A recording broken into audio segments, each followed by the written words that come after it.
जैन मित्रांनो, तर आज एस-आर-पी-एफ गट क्रमांक 20 वरणगावचा पेपर झालेला आहे. तर आता फायनल कट ऑफ कशा प्रकारे लागू शकतो, त्याच्याचबरोबर पेपरची काठिण्य पातळी कशा प्रकारे होती, पेपरमधले प्रश्न कशा प्रकारे होते, त्याच्यासोबत पेपर रिपीट झालेला आहे का, म्हणजे आतापर्यंत झालेल्या प्रश्नपत्रिकांमधून काही प्रश्न आलेले आहेत का, या विषयावर आपण सविस्तरपणे बोलणार आहे. त्यामुळे व्हिडिओ स्किप करू नका. तुम्ही जर आतापर्यंत आपल्या चॅनलला नवीन असाल व एस-आर-पी-एफ गट क्रमांक 20 वरणगावचा ज्यांनी पेपर दिलेला असेल त्यांनी नक्कीच आपल्या चॅनलला सबस्क्राईब करून ठेवा. तर आता पेपरबद्दल जर बोलायचं झाल्यास, तर आता आपल्याला इथं पूर्णचा पूर्ण जी-के 25 मार्काचं, त्याच्यानंतर मराठी 25 मार्काचं, त्याच्यानंतर गणित 25 मार्काचं, बुद्धिमत्ता 25 मार्काचं, अशा प्रकारे आपल्याला प्रॉपर कट टू कट इथं आपल्याला पॅटर्न येताना दिसत आहे मित्रांनो. तर आता आता काठिण्य पातळीबद्दल जर बोलायचं झाल्यास, तर आता बऱ्यापैकी मुलांना मी ज्यांनी आज पेपर तिथं दिला त्यांच्याकडून माहिती बघितली, तर आता त्यांना पेपर हा सोपा गेलेला आहे मित्रांनो. एवढाही काही कठीण वगैरे गेलेला नाही.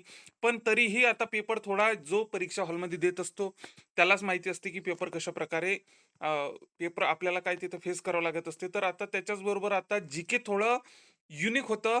तरी पण आता हे प्रश्न समजा आता आपल्या रिपीट म्हणजे आतापर्यंत झालेल्या प्रश्नपत्रिकांमधून थोडेफार प्रमाणात दिसतात. पण बऱ्यापैकी थोडे युनिक प्रश्न आपल्याला या वरणगावच्या पेपरमध्ये आपल्याला येताना दिसत आहे. तर आता काठिण्य पातळी जर बोलायचं झाल्यास, तर मित्रांनो 85 ते 90च्या दरम्यान तुम्हाला बऱ्यापैकी मुलं दिसतील या पेपरमध्ये. कारण की इतकाही काही कठीण वगैरे पेपर नव्हता. म्हणजे 85 ते 90च्या दरम्यान आपल्याला इथं मुलं दिसतील. पण 90 प्लस वाले मुलं आपल्याला फार कमी दिसणार आहे मित्रांनो अ, या वरणगाव एस-आर-पी-एफला. त्याच्याच बरोबर आता फायनल कट ऑफ बद्दल जर बोलायचं झाल्यास, तर आता मित्रांनो जसे आता फक्त याची अँसर की येऊ द्या, नंतर मार्क येऊ द्या, proper cut to cut cut off मी तुमच्या समोर cut to cut cut off म्हणजे कोणत्या कॅटेगरीचा किती लागेल याच्या सुगट मी प्रत्येक कॅटेगरीचा cut to cut cut off तुम्हाला नक्कीच सांगणार आहे. त्यामुळे जे आतापर्यंत आपल्या चॅनलला नवीन असाल व ज्यांनी वरणगाव एस-आर-पी-एफचा पेपर दिलेला असेल त्यांनी नक्कीच आपल्या चॅनलला सबस्क्राईब करा.